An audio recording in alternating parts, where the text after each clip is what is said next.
continuing with our terminology crash course, what we have here, that's first of all, on the offensive side of things, there are different types of security elements that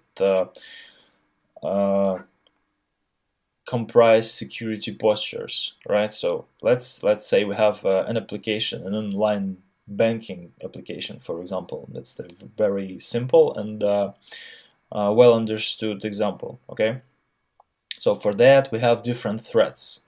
No matter whether the creators and operators of this application relate somehow to these threats, they exist. They are very potential, but still they are somewhere, and they may potentially harm the application. So for example, black hat hackers, they exist no matter what application owners think about them, right?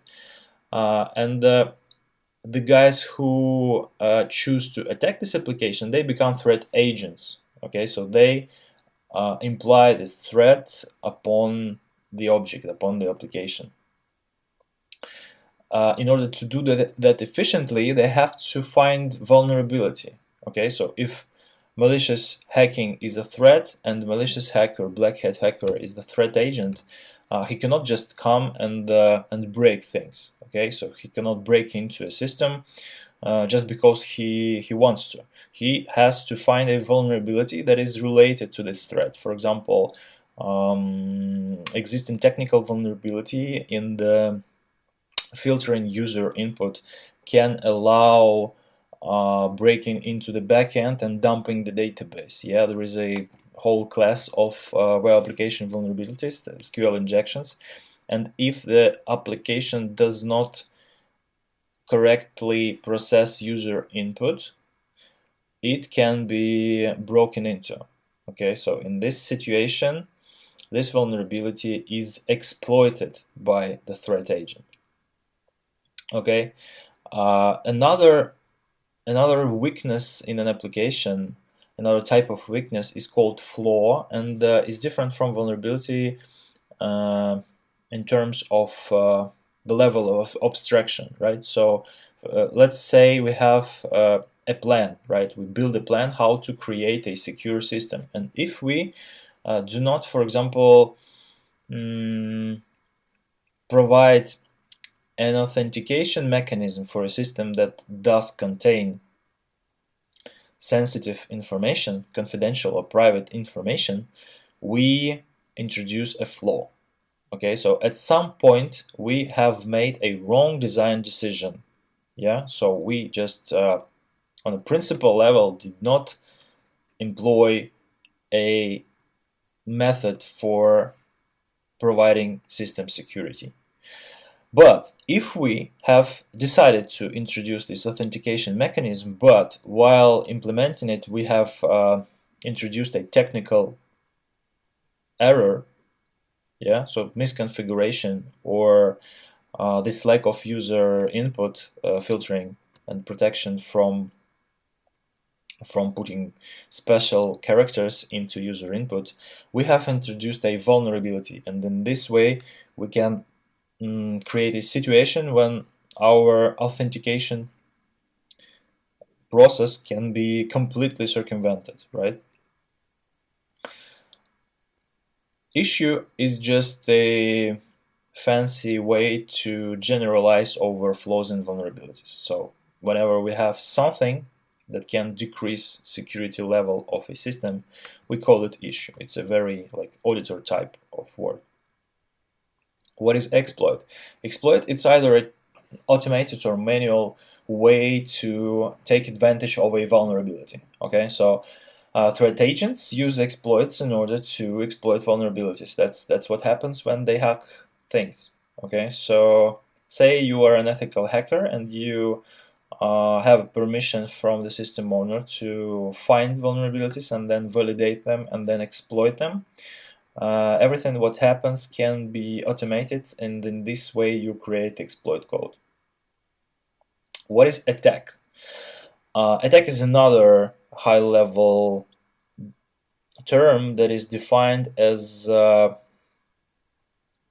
threats basically becoming actual to the target through exploiting a vulnerability. Let's put it like that. So attack is an act, right, of threats actualizing for the system in forms of exploits, taking advantages of vulnerabilities. So in order to attack, for attack to happen, we have to have a threat. We have to have a threat agent if this attack is intentional, right?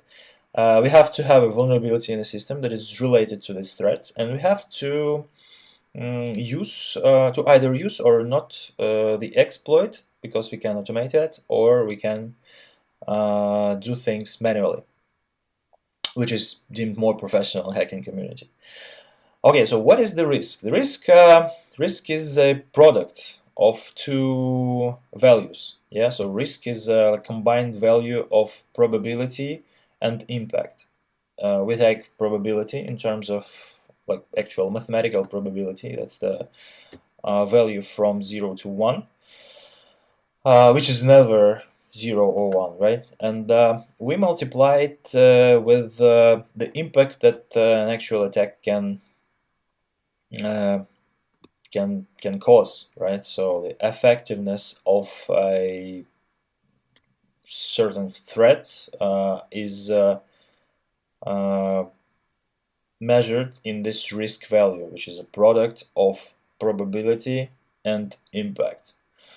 This is essential in order to understand how we further act in order to make our stuff more secure, which we will discuss shortly.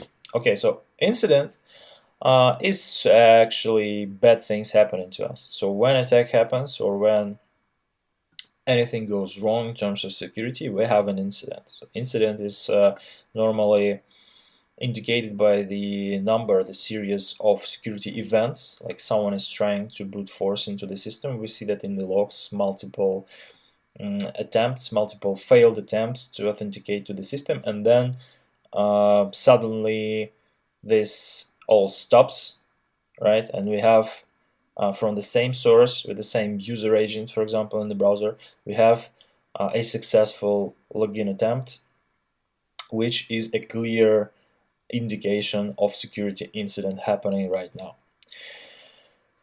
Then we have positive things that affect the security posture, right? We have countermeasures or controls, which can be of three basic types. They can be either physical or logical or organizational. Yeah, so this physical or logical, also known as technical, and the organizational controls, they are aimed at lowering the risk.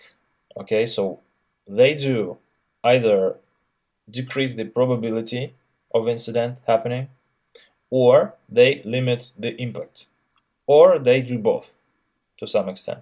Okay, so the countermeasure or control is a way to limit the risk, to lower the risk. There are also either things you can do with risk. You can, for example, you can transfer the risk, right? You can just redirect all the losses to your insurance company if they will to sell you a product. Or you can just avoid the risk. For example, patching or applying security update to a technical vulnerability basically lets you remove the risk altogether. There are certainly some other vulnerabilities, but the risk associated with this very vulnerability is removed. Okay, and of course you can just accept it. There are risks that are either very rare, so the probability is low, or they are very limited in impact, so you can just live with it for some time or forever.